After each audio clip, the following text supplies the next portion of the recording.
Hi, this is Ian Thompson, 60 Seconds with Ian. Part two of my discussion on the strata. Remember, yesterday we talked about the special assessments and price, and today I want to talk about the strata fee itself.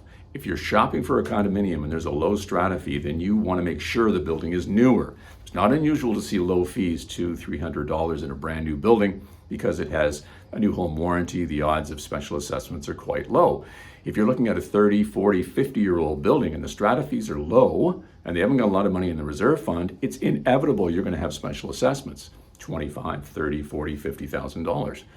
And if you're a first-time buyer, do you have that money saved up? Probably not. So it's not the amount of strata you're paying, it's what they're doing with the money. Lots of strata fees today are between $400 and $700. And actually that's a good thing, because it means they're saving enough, they're spending, they're investing, they're putting new windows in, they're doing the work to maintain the building. And that's where the value is. It's nice that your suite looks great, but if the building is being looked after, then have a good solid look at that strata fee.